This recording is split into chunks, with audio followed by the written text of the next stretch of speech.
자, 한두 집이라면 모르겠는데 이렇게 대규모로 소송 사태가 벌어지고 있다면 이건 단순한 부주의의 문제가 아닌 뭔가 구조적인 문제가 있는 건 아닌가 하는 의심도 드는데 이 문제를 취재한 신유만 기자에게 좀 더 자세한 내용을 물어보도록 하죠.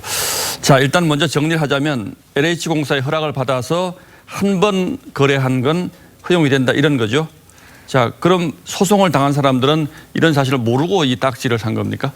이 사업 시행자, 즉 LH의 동의를 받으면 한 번 전매 거래가 가능합니다. 예. 이 취재 결과 소송을 당한 매수자들 중 일부는 이 불법 거래 사실이 있었는지 알고도 사신 분들이 있었고요. 일부는 또 몰랐는데 경험적으로 제가 취재 결과 알아본 바로는 한 반반 정도로 느껴졌습니다. 자, 그럼 신 기자가 알고 산 분들이라는 분들은 이게 이런 거래가 불법이라는 사실을 분명히 알고 샀다는 거죠?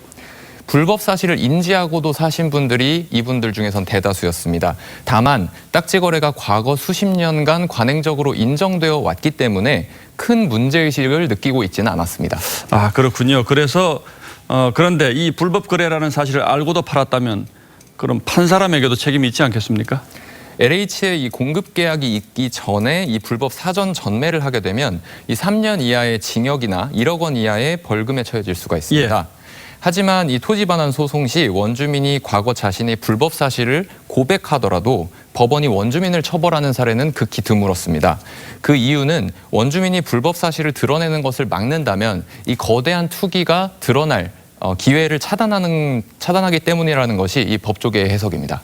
자, 그렇다면 원주민에게는 책임을 묻는 경우는 거의 없고 또 불법 사실을 알고도 이걸 샀다면 소송에서 이기기는 어렵겠네요, 결국은. 네, 현재로서는 어렵습니다.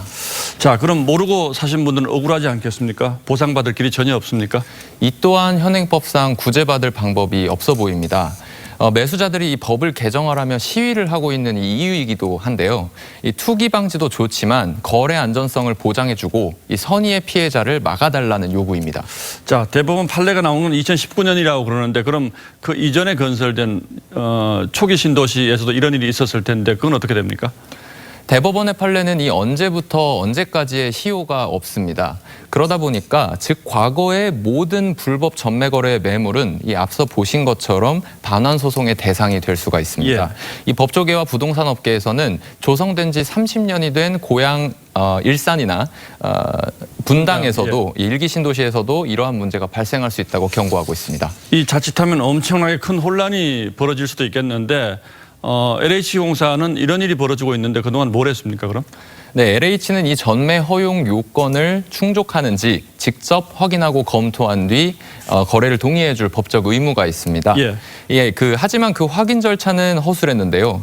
LH가 확인하는 서류는 이 인감증명과 등 초본 그리고 관할 지자체의 거래 확인서 정도였습니다. 예. LH는 불법 전매 시 처벌될 수 있다는 공고문을 공지하고 있고 명의 변경 시 사전 전매가 없었음을 확인하는 서류를 받고 있다며 앞으로 전매 근절을 위해 노력하겠다는 입장을 밝혀왔는데요. 하지만 이 방법만으로는 이 불법 전매 사실을 고의적으로 숨기고자 하는 시도를 원천 차단할 수 있는 길이 없습니다. LH가 이 법적 의무와 권한 모두를 가진 만큼 이 불법 전매를 막기 위해 보다 적극적인 태도를 취할 필요성이 있어 보입니다. 예, LH공사가 지금 이 문제를 어떻게 정리할지 이것도 굉장히 큰 관심사일 텐데 좀 더 혼란 없이 잘 좀 처리를 했으면 좋겠습니다. 예, 신유만 기자 잘 들었습니다.